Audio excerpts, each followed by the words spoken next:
مساء الفل يا اخواتي البشوات، عاملين ايه؟ اخباركم ايه؟ بمناسبة دخول الدراسة عايز اخليكم تشوفوا احفادي بيروحوا المدرسة ازاي، بيروحوا الحضانة ازاي. عايز اوريكم قد ايه هم عايشين في نعيم ومتنغنغين. ولاد بشوات، احفاد بشوات، هم اصلا اطفال بشوات ما شاء الله عليهم. بنتي بقى فريده كل يوم تكلمني، دي بقى من الفرع الامريكي، مامتها كانت امريكيه ايام ما كنت عايش في امريكا. كل يوم تكلمني تقول لي يا بابي نفسي مره تكلمني فيديو كول وانا قاعده بحضر اللانش بوكس بتاع ميدو وشيكو، انا اللي مسميهم العفاريت وهم صغيرين. نفسي يا بابي تتفرج على اللانش بوكس بتاعه. انا قلت لها طبعا طبعا، اصحى لهم يوم مخصوص واصحي ايهم يقعد جنبي زي كل مره. ايه اللي هيجرى يعني؟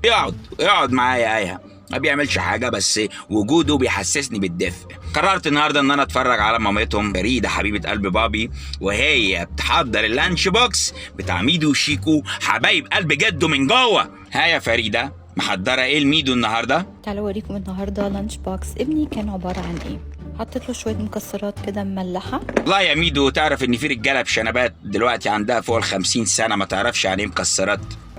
وجزر ده جبته من سعودي متقطع جاهز، مش مجفف. ما شاء الله ما شاء الله. ميدو داخل بطوله كمال اجسام ولا ايه؟ بتاعت الاطفال دي بتاعت كي جي 1.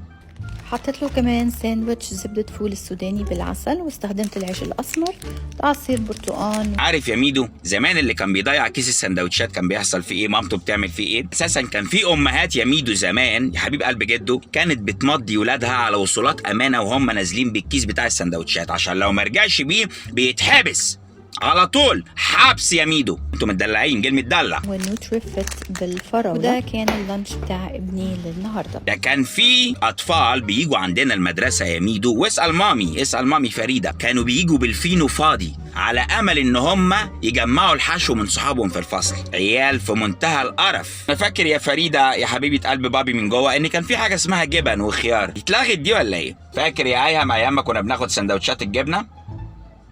ايهم ما بيردش، يا نايم يا مات، بس هي مش هتفرق يعني. شيكو بقى عاملين ايه لشيكو حبيب قلب جده؟ عاملين له ايه؟ حطيت له بواقي مكرونه مسلوقه من غدا امبارح. شيكو من زمان صحته حلوه ما شاء الله عليه، خد معاه مكرونه سباكيتي الصبح. كان عندي برضو بواقي صدور فراخ بالوايت صوص وفراخ. ما شاء الله يا فريده، انتوا بيتبقى عندكم فراخ لما بتطبخوا فراخ؟ يعني انتوا مثلا امبارح طبختوا فراخ ما شاء الله اتبقى منها لتاني يوم؟ الله اكبر. بحب كمان هو النت جدا. شيكو طول عمره بيحب النت. احنا بقى كنا جيل بيحب النت بطريقه تانية، كنا بننط من على سور المدرسه يا شيكو، ده النط اللي كنا نعرفه، ما نعرفش نط تاني. حطيت له شويه لوز، ودي جرانولا بار من لينو بيحبها قوي ما شاء الله. الشوكولاتايه دي اسمها ايه؟ الشوكولاتايه دي اسمها ايه؟ جرانولا بار من لينو. جنونه بار مجانينو. جرانولا بار من لينو. جنونه بار مجانينو ما شاء الله. يوم ياكلوا وينبسطوا، جده موجود يجيب ويفرتك عادي ولا يهمهم. بحب كمان عادة أحط له فاكهة. النهاردة كان عندي عنب فده اللي استخدمته. عادة بحب ياخد معاه عصير برتقان أو زبادو، بس ما كانش موجود عندي النهاردة فبعت معاه إزازة مية.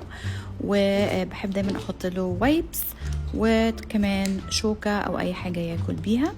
وبس كده، ده كان لانش بوكس اليوم. ده يا فريده احنا قفلنا اللانش بوكسات على كده بتاعت الاولاد ولا ايه؟ انا ساكت من بدري ومستني ومنتظر ان انت لسه ما قفلتيش اللانش بوكس. قفلت ميدو قلت اما اشوف يمكن لما تيجي تقفل شيكو هنحط التاتش الاخير. ايه اللانش بوكس قليل القيمه اللي الولاد يروحوا بيه ده؟ هم عارفين هم احفاد مين؟ مش عايز ايهم يصحى من النوم. ايهم لو صحى يبقى حوار ومشكله. اللانش بوكس ما يتقفلش على كده. افتحي اللانش بوكس بتاع ميدو وشيكو من اول وجديد. هتحطي لي عند كل ولد فيهم مسدس صغير، سيجار صغير. انا جايب لهم سيجار اطفال، سيجار صغير يقعدوا كده في البريك يحطوه ببقهم. امال ايه؟ طفل عادي هو، ده طفل باشا. حطي لشيكو بالاخص بندقيه رش، انا عارفه بيحب الرش من زمان، عليه ماسكه خرطوم عنب، بيحب يصطاد طول عمره. ممكن في البريك ولا حاجه يحب يصطاد حد من صحابه ولا حاجه، براحته هو حر يعمل اللي هو عايزه. حطي لميدو كرباك صغير كده ولا حاجه برضو في اللانش بوكس ينفعوا، عشان لو حد ضايقه ولا حاجه يلسوعوا على التوته ولا حاجه هم قاعدين في الفصل ولا حاجه. حبايب قلب جده ما يتعاملوش اي معامله. وانا عايز اسمع ان في ميس ولا استاذ عندهم هناك قال لهم نص كلمه ايهم موجود وانت عارفه تحركاته سريعه وعامله ازاي. اطلبي وان اتنفذت بحق، مش هقولها تاني. خلي بالك من الاولاد، ومش عايز اسمع اي مشاكل، واي حد يضايق الاولاد هناك في المدرسه تليفون صغير منك يطمني عليك. اول ما يرجعوا من المدرسه طمنيني. طمنوا عمهم آية، كان قاعد مستنيهم. استني، اي غلطه هيتحرك. باي باي يا حبايب قلب جده من جوه.